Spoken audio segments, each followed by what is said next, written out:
Welcome to Evolving Waves, where we ride the tides of adversity to reach the shores of success. My name is Alan Thompson. I'm the CEO of Stingray Branding, and I am your host. In today's episode, we're focusing on a significant transition, a journey that many can relate to, moving from college to the professional workforce. Meet Tahkya Morrison, our SEO and PPC Specialist, who is dedicated in helping clients enhance their online visibility with tailored strategies and impactful PPC campaigns. With a keen eye for data-driven insights, Tahkya blends her creativity with analytical prowess to deliver measurable results. A proud resident of Charleston, where we are headquartered at, she brings her love for community and culture into her work, all while enjoying quality time with family and friends. And she might even be documenting a few of those adventures on TikTok. Also happy to welcome Sicilia Reed, our passionate marketing manager, whose creativity and strategic thinking are at the forefront of everything that she does. With a focus on marketing, design, and management, Sicilia combines her love for pop culture with data-driven strategies that help clients achieve their unique marketing goals. A Metro Atlanta native, Sicilia is eager to learn and grow within the marketing industry. She's not just strategizing. You can also tend to find her relaxing with her bunny, Jelly Bean, or on the road enjoying some music and maybe even tuning into a podcast like this with her partner. In this episode, Tahkya and Sicilia will discuss their personal experiences of transitioning from academia to a high-tempo marketing agency. And if you have made the transition from college to a high-performance position, you know the stress that can bring. They'll tackle the challenges of overcoming generational stereotypes. Yes, they're in that generation, y'all. And how they've adapted to thrive in the fast-paced professional environment. Tune in today as we will take the ride of the tide into marketing innovation. Today's podcast is brought to you by Stingray Branding, a national-led generation-focused marketing agency that helps businesses generate an ROI from their marketing efforts, including web design, social media, Google search, email automations, and more. Learn more about them at stingraybranding.com. With that said, Sicilia and Tahkya, thank you so much for taking the time to come on today. Let's dig into it. Welcome. Thank you. Hopefully not too nervous. I think it's the first time you guys are on, right? Yeah, I'm not too nervous though. I'm a little nervous. I'm used to interviewing other people, not being the one interviewed. Yeah. Well, so this in itself becomes one of those first-time unique opportunities, right? Probably not something that you necessarily trained for in college, unless you did acting school. Well, my college did offer a podcasting course. I did not personally do it because it wasn't my track, but I do know that there was a course for podcasting. I just never actually did it. So this is my first experience. All you need to do is take that class and you could be running this thing right now. Already. There's a new class that they're offering at my school. Oh, yeah? Mm-hmm. I think it started like this year. Mm-hmm. Well, you gonna go back and take it now? Listen, if I had that extra year, I probably would have. Yeah. It's okay. We're gonna make sure that you get an A+ in it. Oh, thank you. We're gonna get you certified. Yeah. That's sweet. So you guys have recently graduated, right? You're our two newest hires on the team, and lots has changed over the last 10 to 20 years with how the workforce is managed and what's being taught in school. What are you guys kind of digging a little bit into the initial thoughts and feelings that you've experienced transitioning from college life into professional workforce life? Yes. So my time in college was a little short. I was only in university for 2 years because I received my associate's degree in high school. So definitely, I think that played a big part because it was so fast-paced, and then I was out into the real world. Very nervous. A lot of my peers were still in school, so social life was interesting because I felt like the relatability was different. You know, I was starting to work every day, and then my friends were going to classes every day, so that was different. However, in college, I was very active. I was part of a lot of organizations and everything. So as far as the busyness of it all, that was an easier part of the transition. In college, I was a part of a lot of organizations, so my everyday was very busy, had a full agenda every day. So moving into a marketing agency, I felt like the transition was easier. Still was an adjustment, but I was used to the having a to-do list every day, having tasks I need to check off every day. So that felt familiar. Move the mic for me. I would say just about the same in a lot of ways. I also graduated early. I had some college credit in high school and was able to graduate in 3 years. Also did everything on campus as well. So always had a booked and busy schedule. So that wasn't necessarily a challenge to transition from being booked and busy in one way to now being booked and busy for work. I also worked in a couple part-time communication positions on campus, so the actual work I was doing was familiar to me stepping into my new role. And I think it really prepared me for getting hired and being able to have that experience on top of my education as well. So the transition is tough, especially like Tahkya said, like when your peers are still, like your friends, the people you were supposed to graduate with are still in college. You kind of, I don't know if you feel the same way, but I at least look and I'm like, man, I wish I could go do that and hang out in a college town again. But it feels like it's all kind of coming full circle because now they're graduating too. And it's like, oh, okay, like it was supposed to be temporary. It was supposed to be a part of my life that I can look back fondly on, but it wasn't meant to be forever. So it's a hard transition because you're told, you know, it should be this one way, but it's never always going to be that one way. So, but I don't think I was necessarily unprepared for it. Just, you still got to step up to the plate. That's a good point. So I think that leads right into our next question that we would have, which is, can you share some specific challenges that you faced, either personally or professionally, with the transition from college to professional life? I can start this one if you want. That's fine. Definitely one of the hardest challenges is the job market itself. It feels quite impossible to try and find a job. And I know that's a very common sentiment online, is that, you know, people have been applying for 6 months, 9 months, a year, trying to find any kind of entry-level position. It's not about just getting an education anymore because that was what you were told to do. You were told to go to college, get an education, and you'll get a job. Now everybody has a college education. So now nobody is necessarily standing out for a job. So now you have to have experience on top of your college education. But if you're doing classes and you're doing a full workload, where do you get that experience?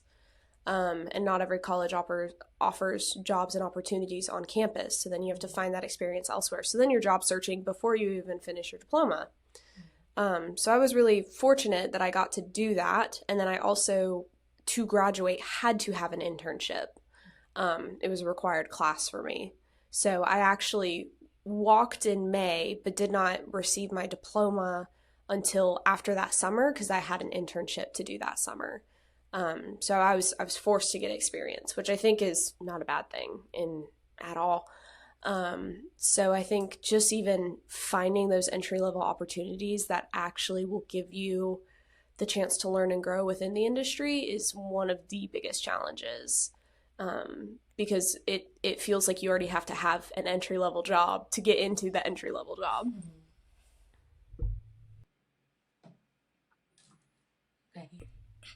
I definitely agree. The job market, that was a challenging time. I know after I finished school, I moved to Columbia, South Carolina, and that was challenging trying to, I would spend the whole day, like, putting in, like, it was different a job. job applications. It was a job to apply to jobs. No, literally, I would go on campus with my friends who were still in college at USC, and I would sit there in the library and, like, put in a lot of job applications and not hear back, or I would hear back and I would go through all these rounds of interviews, but then nothing would come from it. So that can definitely be discouraging, especially with finishing school early, like how you did too. It's like it was less of a window of opportunity to even have experience. But I was also required to have an internship too while I was in school. So I appreciated that because it forced you, to try to build out your resume a little bit better. So I agree with that. Yeah.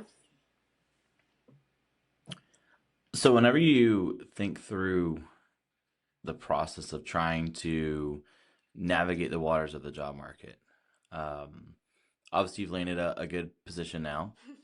Um, what were some of the things that you found when you were going through that process, in terms of expectations that people had in those interviews or in the job descriptions, things that maybe didn't align, and was there anything that you could do to overcome any of those things, any of those hurdles that they were presenting through the job descriptions or expectations or requirements they were looking for, and what did you do if there were opportunities?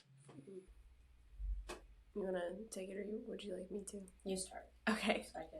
You start. One of the first things that comes to mind for me is I got a certificate of leadership. And so I actually did some courses focusing on leadership and what that looks like to excel as a leader. And one thing we learned is there's always a threshold. So that's your job description, right? It's going to be the need to know the skills in these platforms, or need to be able to handle a high-paced community, right? Like things that are the baseline. And one question I would always try to ask when I got to an interview was, all right, I'm at the threshold. I wouldn't be applying if I didn't have those skills. What makes me go beyond the threshold? What do you look for in a individual that would be someone that goes above and beyond that threshold? And I think asking that question, even if I got rejected from other positions, allowed me to learn within the industry, what are people really looking for? Like not just the job description, but like, what are you actually looking for within your company? Are you looking for someone who's going to spend the extra hours? Are you looking for someone who is willing to adapt and learn new programs beyond what's on the description? So I think when you have those adversities, when it comes to those things in those job interviews, also too, how I want to be treated. Like if I got ghosted by, and I'll name drop it, I made it through a lot of interviews for Comcast for an internship with them, and they ghosted me. And I called them because I hadn't heard back. And they said, we'll check your application status. And I received an email 2 seconds later that I got rejected. And I know you're a big company, and even small companies too did this, but you're supposed to be the forefront of communications, right? You're supposed to be, why would you treat, anyone like that? So the amount of ghosting I got versus pure rejections, I valued a company more if they actually gave me a rejection within whatever window they gave me than if they ghosted me. Because I don't even know how many jobs I got ghosted for. I don't even remember because I have no information from them. Yeah. So It almost sounds like the dating world. yeah. Exactly. And it's like, and you never know what you did wrong. Like you just straight up, right. Like you get into your own head. And then sometimes, I know ghost jobs are a big issue too, where people get a tax cut if they have the job open, so they just keep posting it and people apply and yada yada. So I've applied to some of them and I see the position back open again. I'm like, great, I just wasted my time on that. So I think those are the three biggest: the respect, the actual, like, what are they truly looking for if everyone's the same at the threshold, and the, just ability to recognize when it's a lost cause, I think, for me. I definitely agree with that. I've had my run with like a fake company or whatever, and Yeah, you had a big run. Yeah, that was very interesting. I took it very seriously, like, because that was my first time having like the 3 rounds of interviews and everything. And I feel like whenever I was reading the descriptions and everything, I always just made sure I went to interviews like trying to be very positive. I feel like I always smile a lot anyway. I'm always in the office trying to make everyone smile, So I was always leading with that. And I feel like that did good for me, though, there was a lot of ghosts and a lot of things like that. But as far as interactions in the interview or like rejection letters, they would always speak to that. So I knew that was something that I needed to keep doing, because having a positive workplace is important for everybody, So I definitely led with that. So yes, whenever I was doing my job search, I realized that whenever I was looking on Indeed, a lot of the descriptions and requirements, they weren't as high as what I thought they would be. The only thing that was like that stood out was the experience part. Oh my gosh. So as far as the list, it was like, okay, I can do that. I can do that. I could learn that, but it was oh, we want at least like 3 years in agency work. And I'm like, well, I just Where am I finished supposed to get? school. So I did the 3 years. I don't have it. You know, and that would even be weird because sometimes you'd be like, oh, you need a high school diploma in 3 years of agency work. And I'm like, well, I have a degree and I don't have, if you just take a chance on me. Mm-hmm. So that was definitely, I wasn't expecting that. I actually thought it was going to be harder. Like the description, the lists were going to be more rigorous. I have a cousin-in-law who gave me the biggest piece of advice when it came to applying. He told me that there's statistically men apply to jobs not even if they have 80% of the skills that they ask for, and women always only go for 100%. And so he straight up told me, he looked me in the eye and he said, have the confidence of a man. And I said, okay. So I just started, if I had 80%, 70% of the skills on the list, I was like, I applied too. Right. I was like, I am a capable young woman who can absolutely learn things. If you need me to do something, fine, I'll learn it. But I'm not going to let that deter me from casting my net wide, because you have to throw it to the Mediterranean at this point. See what comes from it. Mm-hmm. Well, and so thinking through that, right, what are some of those experiences in college that you feel have translated over to a high-paced position? Balancing all my stuff. I mean, I think we both spoke to how busy we were on campus. I was in a sorority. I did multiple clubs. I was the president of our marketing club. And I was a part of our honors college, and you know, I never let myself join things without being able to put myself in it fully. And I tried new things. I fully wanted to experience as much as I could, but when I really found something that clicked, okay, I'm going to do this 100%. Because being able to give myself 100% across multiple things shows where I can't and what I can strengthen. So, okay, I'm in the honors college. I want to graduate with high honors. How do I do that? What are the initiatives I need to take? Okay, can I do this? Yes, let's do it. How do I be active in my sorority and actually take full advantage of being in one? So I think those busyness skills, I wasn't coasting through anything. I was a mass communication major, which was in our College of Arts and Sciences. My minor was in marketing, which is in our College of Business. It was not a marketing major, but I was the president of the marketing club. I accidentally got put on the student advisory board for the entire College of Business because they assumed I was a marketing major. They didn't even bother to check. And I went to one of those meetings because I felt like I should show up, and they were like, "You're not a marketing major?" I'm like, "No, I just happen to be the president of your marketing club because I stepped up and I gave it 100%. And I was on the board since freshman year. And I grew that club from 5 people a meeting to about 50 or 60, which at small college is huge. So yeah, just that level of commitment, and I saw the fruit it could produce, I think has translated very well to my job. And I think hopefully you see that too, and hopefully people I work with see that I'm willing to do that. It's interesting. Somebody told me at one point that, you know, the reason why most companies require college experience isn't because of what they learn in college. It's because it proves that they were capable of going to school for 4 years, managing their own life, getting, you know, meeting deadlines and checking off the tasks that need to be done to graduate without their parents being there to baby them the whole time. And it makes total sense to me thinking through it, because that's, at the end of the day, like, that's the core fundamental of being a successful professional. I want to get into some stereotypes a little bit, right? So you guys are in the generation that you could say it. We're Gen Z. Yeah, that it's not a taboo word. You're in Gen Z, right? And the stereotypes that go along with that have definitely been, you know, caring much more about Starbucks and work-life balance than actually getting in and putting in the effort to master a skill set and master a career field and develop an actual long-term career at a company. And that, you know, if you're unhappy, you just leave and go somewhere else. You just keep bouncing instead of overcoming some adversity and getting yourself to the next level in that profession. So I want to open it up because, you know, within there's lots of different challenges that can be presented in different types of companies. With a small business, you have a much closer knit team. You have lots of a much higher chance of personality conflict because you don't have anywhere to go. The demands can be much higher because you can't pass it off right? You don't get the chance to be like, cool, we'll have a team of 5 do this. The team of 5 is you. It's one.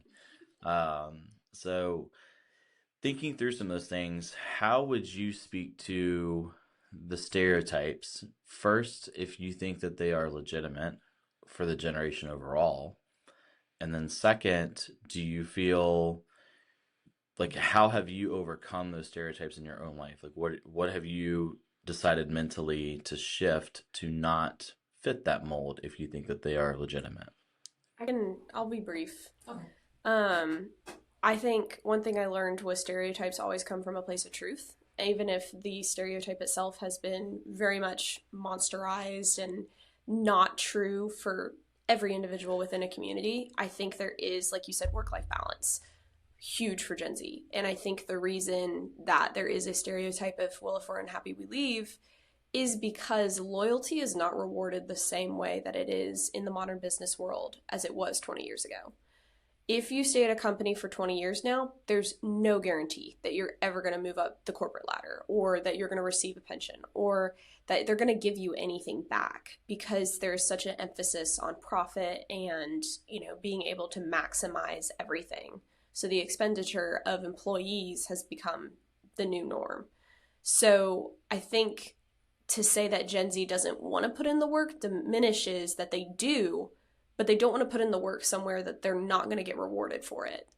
And if they're not happy with the work and they know they're going to just toil away for 50 years somewhere, they at least want to enjoy what they're doing.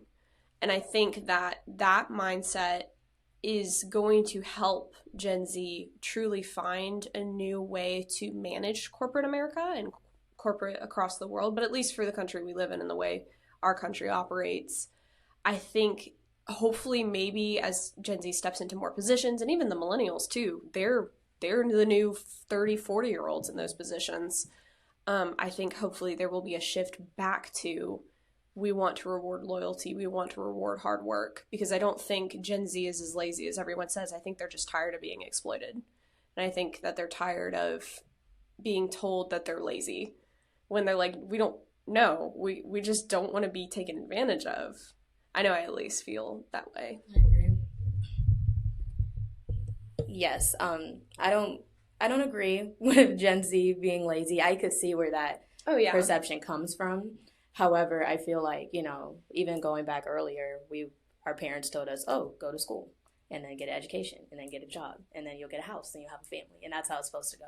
But I think everyone knows that it's just not that way anymore. A lot of people, not even just in our generation, has to work more than one job. That's just like a normal thing that everyone does now, So, and I also feel like, social media plays a big hand too. Mm-hmm. So it's like you're having this exposure to how other people are getting treated, mm-hmm. or other opportunities. So it makes your current route that you're on, you evaluate it differently. It's mm-hmm. like, well, if I'm not happy here, if I'm not getting treated well, whatever it is, some people, if I'm not getting paid enough, I'm going to go somewhere else, So I could see from a business standpoint how that could be frustrating, having like employees, come in and out. However, I think for the generation as a whole, I think it's a beautiful thing. I think it gives us all like more confidence to go and try new things, to put ourselves in different situations. I think it'll be overall a good thing. I think companies, I was just going to say, I think companies get mad when we treat ourselves as expendable. Like, if you were going to, you don't give us a notice when you fire us. Like, why would we give you a notice when we want to leave? Like,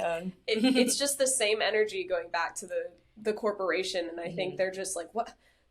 You don't want to stay here and work for 20 years when we don't give you anything? Yeah. So, and there's a difference, even like, I don't know if your college had it, but my college had like mental health days. That wasn't something that used to happen either, mm-hmm.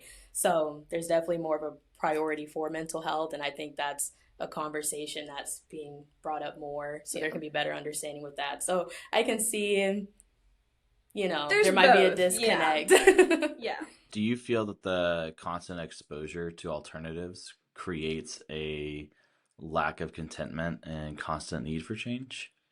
Yep. Yeah. I think so. I think it even works that same way with other areas in life, like even with like relationships and stuff like that. Mm-hmm. Like, marriage rates are going down and everything. And I think media plays a big part because it's so easy to compare now than mm-hmm. what it used to be before. Like before, all this exposure, you would have your job. It was kind of easier to have gratitude for the job that you had because you weren't comparing it to other things. Yeah. So, well, I think too, we can't afford to even settle down in one place. Most people can't afford to buy a house anymore. So it's not like we have the opportunity to plant roots and go into a company and stay.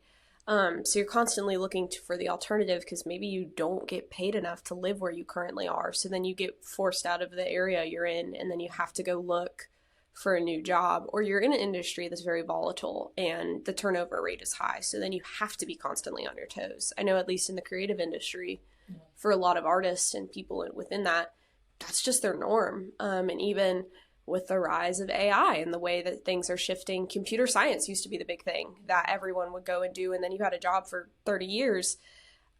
I know people in the computer science industry that don't know if they're going to have a job tomorrow. I was like, no, that's mine. Like, I don't want you to deal with that. So I think it's just, yes, the higher exposure makes you way more aware, and ignorance is bliss, where if you don't know, you're not going to want it.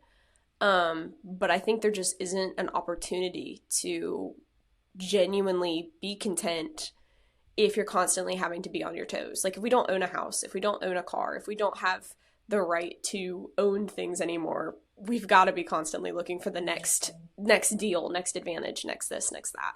So this is a moment of truth in front of the world. How happy are you with the positions that you found after college? Yeah, I'll go first. I'm super grateful, like beyond grateful. I think I knew very, very, very early I wanted to go into agency life because it teaches you everything and anything.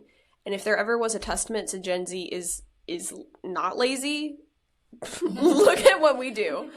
Like I genuinely would love to see, and this isn't a dig necessarily, but I have to help my mom open Word.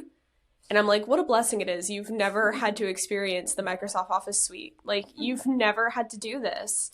Or even my dad. Sometimes I have to help him, and he's still very much active in his industry. I don't know what my future holds. Like, people say, what's your 5-year plan? Girl, I'm just trying to figure out where I'm getting groceries. Like, I live at home because I'm trying to save money, and I'm grateful I can, and I'm in a position where I can do that. But I don't even know where I'm going to be next year, for other reasons, but it just, it's so volatile that I'm just so grateful for each day I get to wake up, work hard, see the fruit of my work, because working in social media, you literally see it, and hopefully continue to make an impact within the industries I work in. Yes, I love my position. And Alan, I'm so appreciative of you because leaving from Columbia and coming back to Charleston was scary. I was like, I don't know. I didn't want to stay home. That's why I left initially. But I'm like, okay, I have to come back. I have to go back to the drawing board. And you presenting me the opportunity to come work here, I'm grateful, 100%. Very appreciative of that. I think that I lost my train of thought. It's okay. Oh my gosh. The next part was, do you like it? Yes, that I do like it. It was another part. Was there another part to the question? That's pretty much it. Yeah. That was it? Yeah. Satisfied. No, there was something else I was going to say. Guys, I suck at this. I never need to, no one ever needs to interview me. I never need to be in this chair. There was literally a whole other part I was going to speak to, and I don't remember. So whenever we do a 3-year anniversary recording, if there's 2 other people sitting here, then you'll know that they both lied. Oh my God.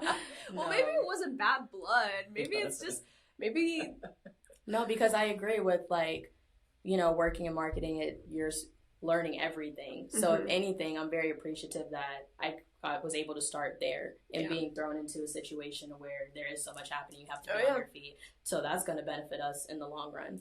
So, what would you offer to recent graduates that are trying to find a role right now in the market? It sucks, and you're not crazy for thinking that it does. Yeah. I feel like even just that validation. Definitely give yourself grace. I needed to give myself grace throughout the process. Don't be so hard on yourself. Whenever I got out of school, I was serving. I still serve every now and then, so there's nothing wrong with that, with working, and don't lose hope. Don't feel like you have to stay in that box. You're capable of doing way more than that. So don't be discouraged. It took me 9 months, to be honest with you. It took me 9 months to then be here and be settled. So Yeah. Do either of you have mentors? I would say my dad is probably my mentor, but he has always encouraged and slightly forced me into the position I'm in. I wanted to be an animator growing up. I got to go study at SCAD for a summer doing a program with them and got to learn under some really cool people. And I loved art, and that's what I wanted to do. And Dad basically said, no, that doesn't make money, and I want you to be comfortable and happy.